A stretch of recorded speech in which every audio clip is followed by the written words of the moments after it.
May 26, 2026, Nature Electronics, one of the world's top academic journals, publishes a paper from Nanjing University in China.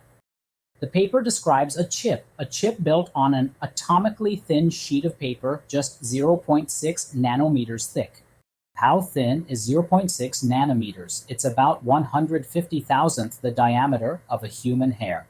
That chip is called Magic 1000, Mengkuai 1000 in Chinese, meaning dream awakening. The name carries 15 years of perseverance and breakthrough by China's semiconductor community.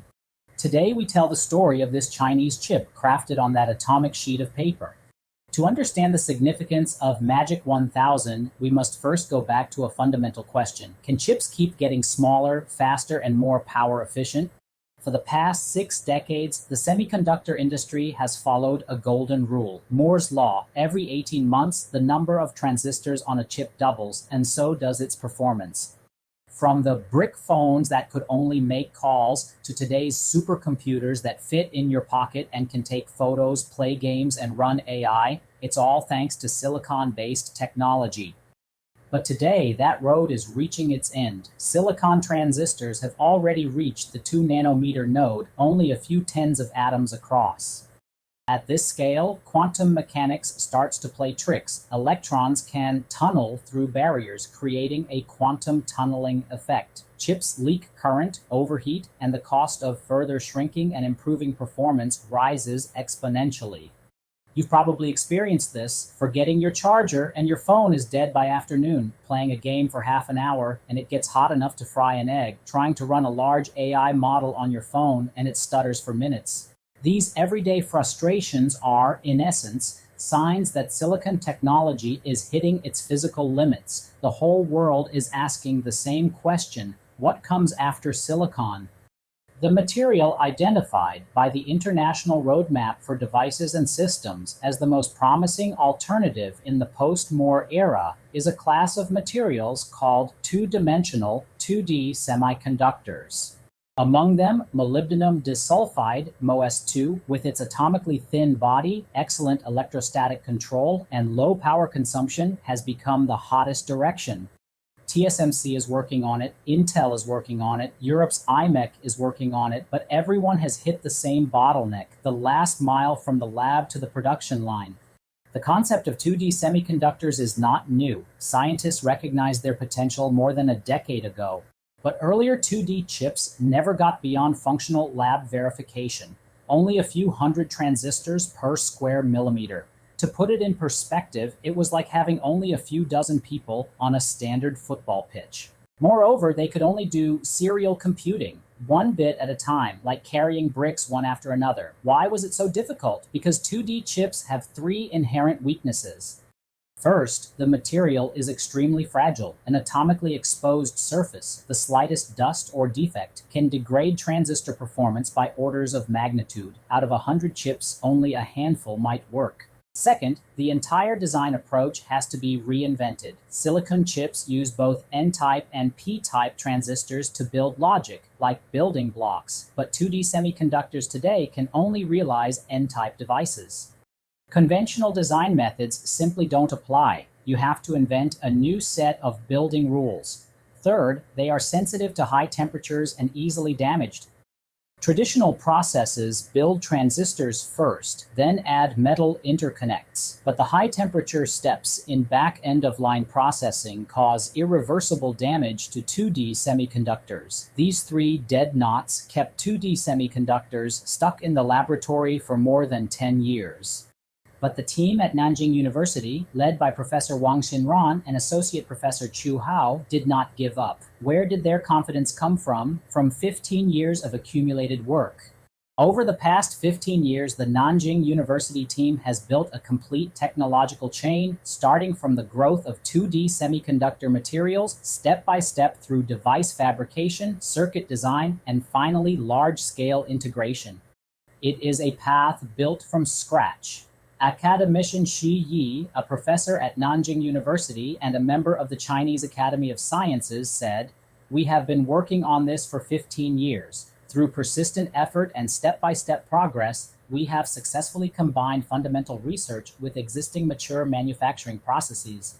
But lab-based accumulation alone is not enough. To bring 2D chips out of the lab, they had to join forces with industry.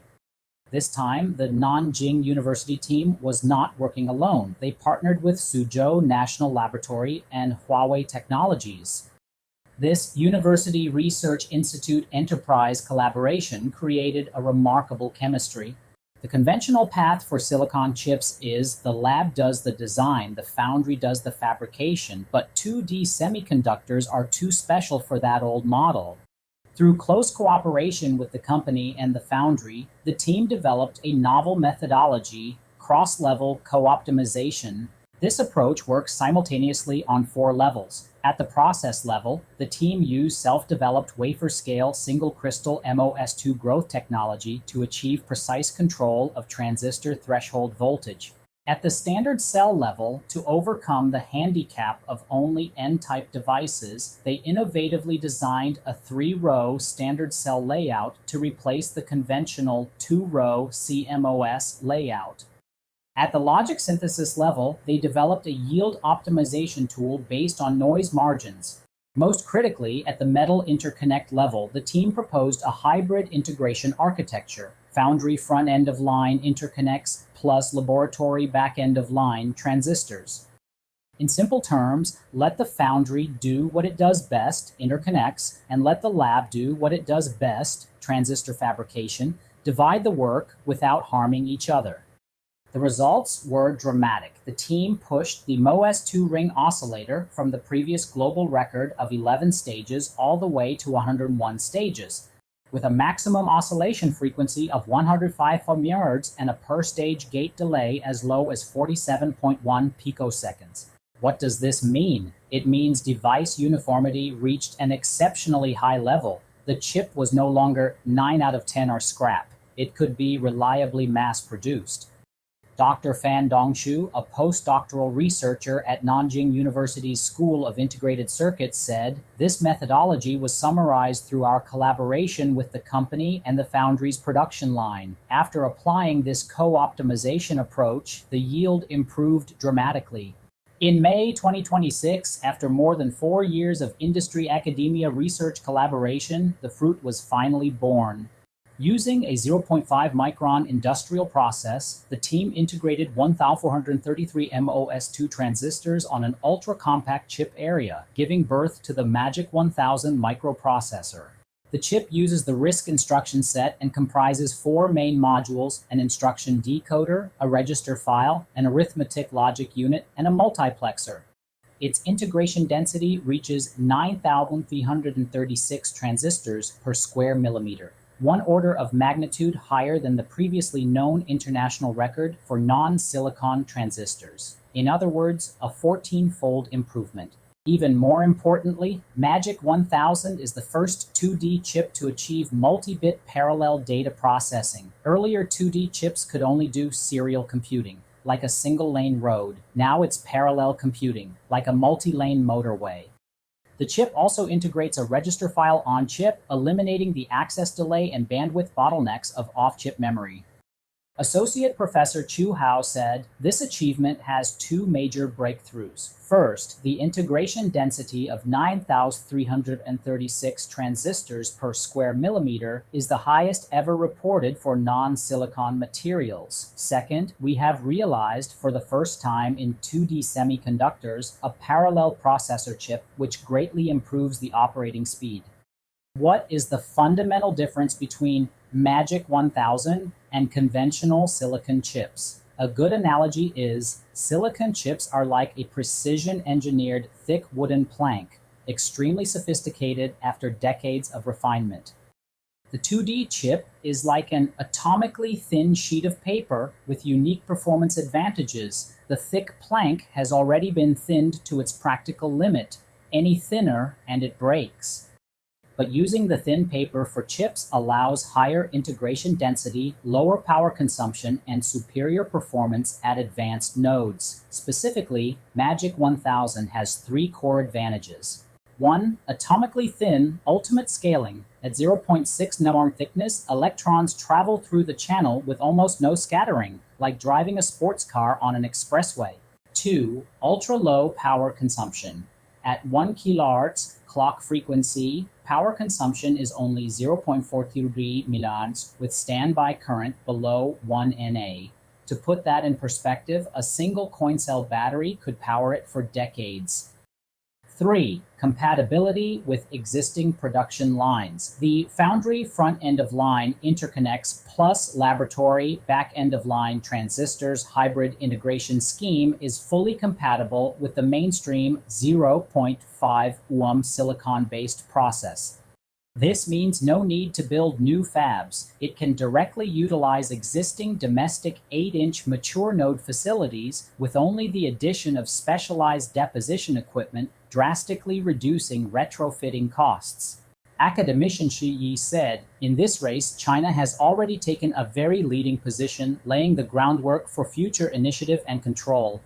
Though Magic 1000 is still in its early industrialization stage, its application prospects are already clear.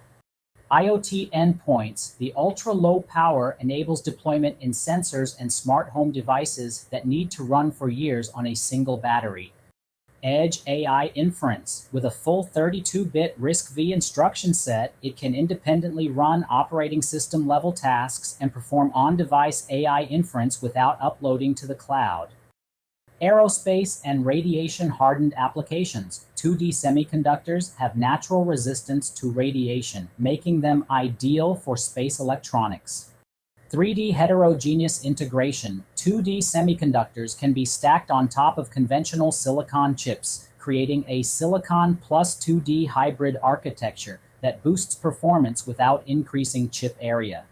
During the development of Magic 1000, a cohort of outstanding researchers emerged. The team has now grown to over 50 members, with an average age of just 28. 28 years old? What a young team. The name Magic symbolizes the successful realization of the dream for 2D semiconductors and the beginning of a new journey. From 15 years of fundamental research to over 4 years of industry-academia collaboration to the birth of the world's first 2D semiconductor microprocessor, the path has been arduous, but the Chinese semiconductor community has walked it with determination. Moore's law for silicon chips is drawing to a close, but Moore's law for 2D chips may just be beginning, and this time, China is not a spectator. Silicon chips have powered our digital age for over half a century, but today they are hitting a physical wall. The traditional path of miniaturization is nearing its limit, leading to overheating and massive power consumption. Enter the Magic 1000. Developed by a dedicated team at Nanjing University, this molybdenum disulfide multi-bit parallel microprocessor represents a fundamental breakthrough in 2D semiconductor technology. Unlike silicon, which is three-dimensional, molybdenum disulfide is an atomically thin material. This allows for transistors that are more efficient, generate less heat, and can be packed tighter than ever before. For 15 years, Professor Wang Xinran and his team persisted. Through a collaboration between Nanjing University, Suzhou National Laboratory, and Huawei Technologies, they transformed a scientific theory into a working prototype. The Magic 1000 is not just a proof of concept, it is the world's first multi-bit parallel microprocessor of its kind. It excels in low-power environments, making it ideal for the next generation of Internet of Things devices and edge AI. From the clean rooms of Suzhou to the far reaches of aerospace exploration, China is leading the charge into the post-silicon era. The journey of Magic 1000 is just the beginning of a new chapter in global computing.